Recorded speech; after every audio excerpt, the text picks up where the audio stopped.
উনার যদি ক্ষমতা থাকে উনি আসুক, আমাদের সঙ্গে কথা বলুক। কত ললিপপ আপনার চোখে চোখ রেখে কথা বলতে মুখ্যমন্ত্রী, আপনি আসুন, আপনার সঙ্গে কথা বলতে চাই। আপনার ক্ষমতা থাকলে আপনি আসুন, রাস্তায় আসুন। প্রকাশের নোটিশ এবং কাউন্সেলিং এর নোটিশ আমাদেরকে দিতে হবে। তার কারণ হলো এটা, এর আগে আমাদের কাউন্সেলিং হয়ে গেছে, আবার কোর্ট অর্ডারে কাউন্সেলিং করা, অ্যাপয়েন্টমেন্ট দেওয়ার সমস্ত অর্ডার দেওয়া হয়ে গেছে। তারপরেও এই নির্লজ্জ কমিশন কোনোভাবে কোর্ট অর্ডারকে পর্যন্ত মানছে না। পরীক্ষা দিয়ে এসেছি, আমার বয়স ছিল 24 বছর, আজকে 34 বছর পার হয়ে গেল। জীবনের সোনালী যে 10টা বছর আমরা কি অন্যায় করেছিলাম মাননীয় মুখ্যমন্ত্রী, মাননীয় শিক্ষামন্ত্রী, আমরা জবাব চাই। আপার প্রাইমারি পরীক্ষা 2016 সালে হয়েছিল, আজকে 2024। দুবার ইন্টারভিউ দিয়েছি, দুবার কাউন্সেলিং দিচ্ছি, দুবার প্যানেল বাতিল হয়েছে। মুখ্যমন্ত্রী ডবল চাকরি আমাদের জন্য নয়, এটা হচ্ছে আমলাদের জন্য, উনার ওই সমস্ত আর্জি করে যে সমস্ত লোক আছে তাদের দেওয়ার জন্য। আমরা আজকে মুখ্যমন্ত্রী শিক্ষামন্ত্রী নামে আত্মহত্যা করব, এইভাবে 10 বছর আমাদের কেন ঝুলিয়ে রাখবে? এইরকম অযোগ্য মুখ্যমন্ত্রী আমরা চাই না রাজ্যে। উনার আমরা সাক্ষাৎ চাই, উনি আসুক আমাদের সামনে। কিভাবে আমাদের রাস্তায় বসিয়ে রাখবে? আজ এই পুলিশরা আমাদের ভটকাই কেন? ওনাদের ছেলেপিলে নেই, বাড়িতে মা বোন নেই, বাচ্চা কাচ্চা নেই, কিভাবে রাস্তায় আটকে রাখছে শিক্ষিত সমাজকে? আমরা মুখ্যমন্ত্রীর সাক্ষাৎ চাই, উনি আসুক আমাদের কাছে। উনার যদি ক্ষমতা থাকে উনি আসুক, আমাদের সঙ্গে কথা বলুক। কত ললিপপ আপনার চোখে চোখ রেখে কথা বলতে মুখ্যমন্ত্রী, আপনি আসুন, আপনার সঙ্গে কথা বলতে চাই।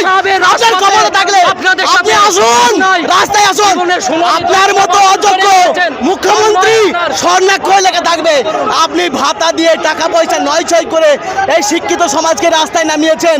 আপনার দিকে আঙুল তুলছি, শিক্ষামন্ত্রীর দিকে আঙুল তুলছি।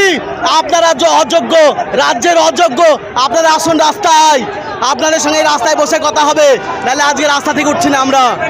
আজকে আমাদের দাবি এটাই যে আমাদেরকে প্যানেল প্রকাশের নোটিশ এবং কাউন্সেলিং এর নোটিশ আমাদেরকে দিতে হবে।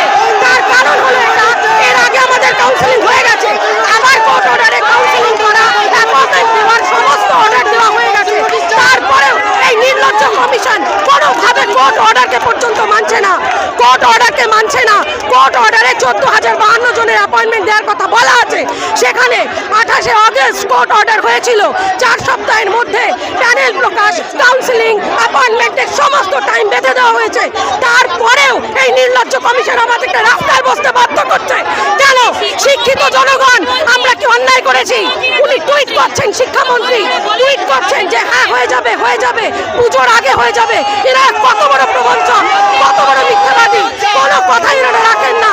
আমাদের আজকে স্কুলে থাকার কথা, আমাদের প্রত্যেকে স্কুলে থাকার কথা, আমরা এখানে রাস্তার উপরে বসে আছি। আমাদের ইচ্ছে করছে না এই রোদে গরমে পুড়ে রাস্তায় তেতে পুড়ে বসে থাকতে, আমাদেরকে বাধ্য করা হচ্ছে।